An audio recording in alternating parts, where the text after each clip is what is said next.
Gracias por seguir ahí. Este era un tema que os quería traer antes de final de año, porque me parece muy relevante. El hecho es que CEBE ha sacado su informe anual y yo le he echado un ojo, como hago siempre. Creo que por aquí podréis ver algún vídeo antiguo con reflexiones al respecto. Pero para el de este año, de 2022, quédate, que ahora te lo cuento.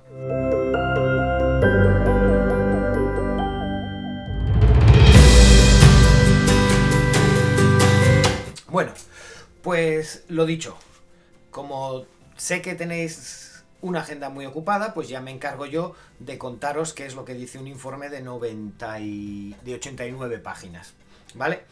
Realmente es algo que es interesante, que yo tengo que hacer porque es parte de intentar saber cómo está el sector veterinario para dar las mejores soluciones a las clínicas.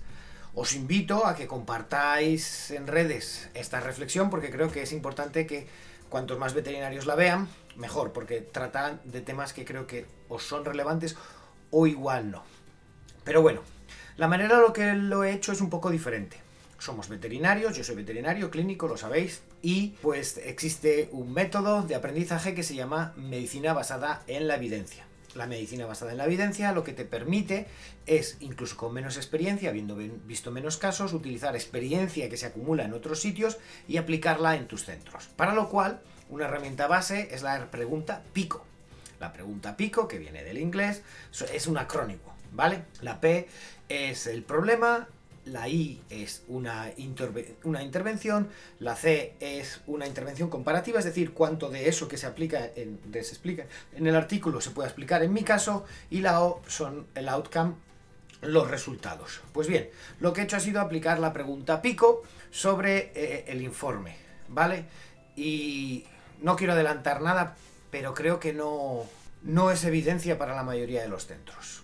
Bueno, aquí tenéis el informe, como ya os lo he dicho, aquí arriba veréis que son 89 páginas y lo que he hecho ha sido ir resaltando pequeños detalles, ¿de acuerdo? Pequeños detalles sobre lo que ha ido poniendo. Lo primero y más importante es que empieza con una frase que dice: coincidiendo con la mejora sustancial y progresiva de las cifras macroeconómicas del país. No sé en qué país vive. España todavía no ha recuperado su PIB de antes de la pandemia. España encabeza las cifras de paro en Europa y en la OCDE, por tanto, no sé a qué cifras macroeconómicas. Empezar con esto me parece un poco peligroso. La segunda parte, el problema. Bien, un informe de 89 páginas para una clínica veterinaria, que luego el mismo informe os va a mostrar el tipo de clínicas que existen en España, pues es un poco pretencioso que alguien pueda dedicarle tiempo a analizar con profundidad todo esto, ¿vale?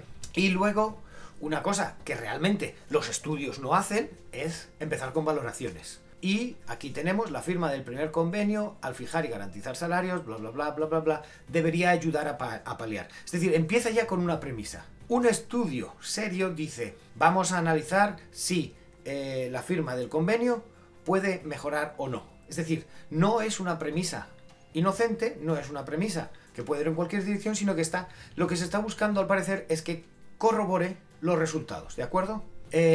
Resulta que en España la veterinaria es fuertemente vocacional, no como en el resto del mundo, ¿de acuerdo? Y que esto lleva a que hay una gran cantidad de profesionales que la ejercen de manera masiva por la especialidad clínica como campo preferente de trabajo, mientras cuando en España realmente hay unas cifras mucho más altas de gente dedicada a la alimentación, a los grandes animales, al trabajo en la administración, que no existe en otros países. Por tanto, esta frase, si bien es cierta, pues como que queda un poco así colgada, ¿no? Pero bueno, seguimos mirando, está en inglés, solo el abstracto. Y, de nuevo, volvemos a un pequeño detalle, y es documentar las perniciosas consecuencias para el sector. Es decir, está valorando. Y aquí hay que hacer un pequeño inciso. El estudio que cita, Gutiérrez y Aragón, es del mismo que está haciendo este. Bueno, cuando yo miro la pregunta PICO y me voy a la intervención a analizar, estoy viendo que lo que está buscando generar es un sistema de pensamiento. Está intentando generar una opinión. Lo cual, esto se parece mucho a lo que hacen los políticos. Los políticos reencargan un informe a alguien y luego citan ese informe para cambiar las leyes.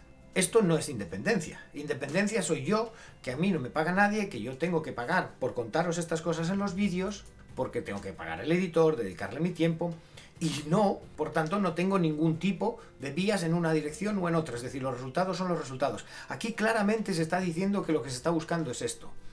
Y hay una cosa que yo, y aquí tengo que estar dolido, y tengo que estar dolido por un pequeño detalle. Es el detalle de que yo en el año 2019 fui invitado por el Consejo de Veterinarios, ¿vale?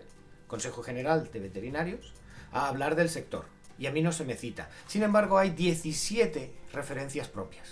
Es como si se estuviera buscando generar un estado de opinión citándote a ti mismo, es decir, no hay fuentes independientes. Todos estos informes están pagados por alguien para utilizar términos como perniciosa, que luego ya veremos si es cierto, es decir, vamos a ver si luego vamos a analizar este informe, si esto es del todo cierto, ¿vale?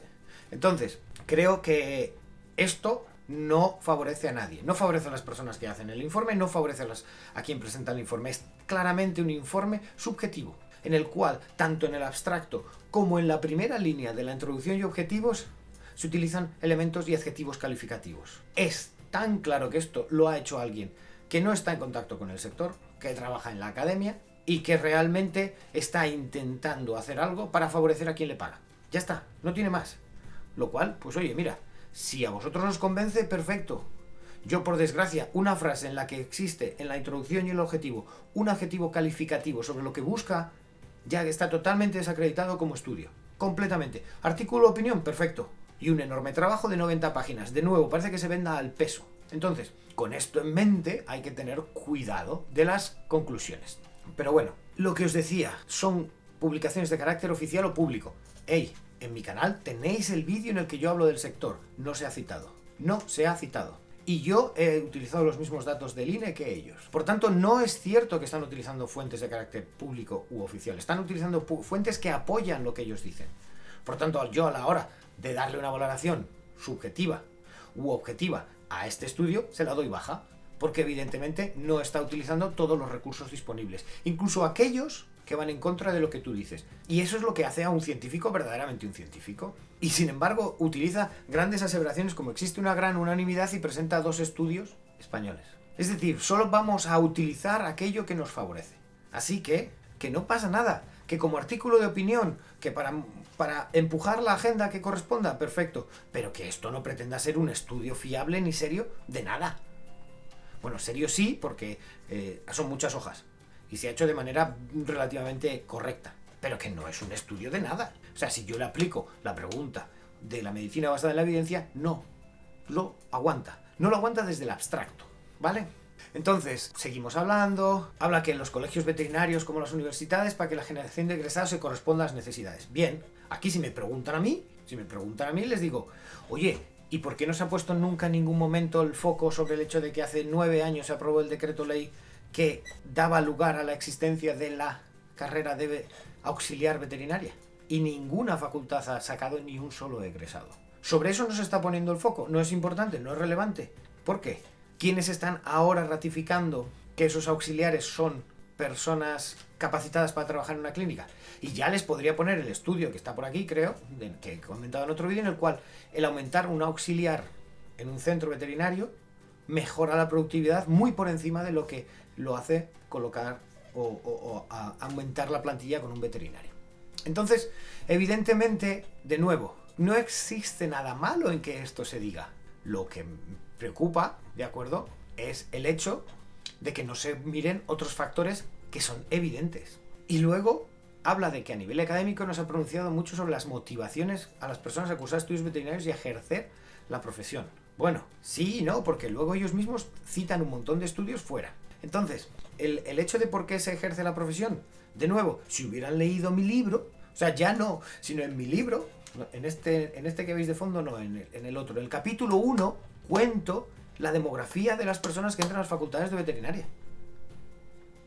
Entonces, si eso tampoco sirve, es decir, está evidentemente intentando crear un relato. Y luego, después de decir eso, utiliza estudios. De que el coste elevado de los estudios. En España el coste elevado de los estudios. Claro, estos estudios se refieren a Estados Unidos, donde salir de la universidad con un título veterinario te puede costar hasta $500,000. Pero en España es caro. ¿De verdad? ¿Comparado con qué? Así que utilizamos estudios extranjeros cuando nos favorecen, pero no cuando nos perjudican. No se puede hacer cherry picking. No se puede elegir aquella información que favorece mi relato y luego pretender que se nos tome en serio.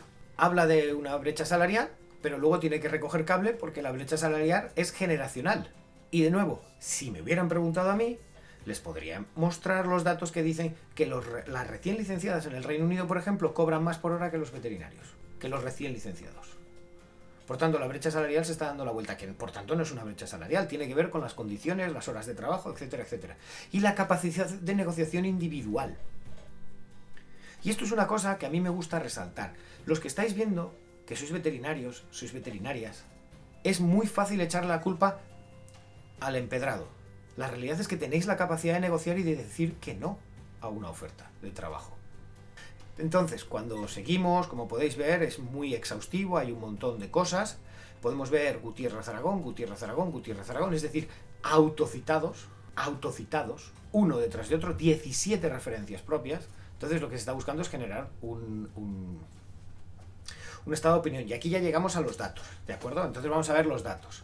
Bien, la facturación del mercado, después de la tan perniciosa bajada del IVA, que fue en el año 2012, bajó un 2%, pero creció en el 14 y el 15 un 9%, con el mismo IVA, y no ha dejado de bajar desde entonces.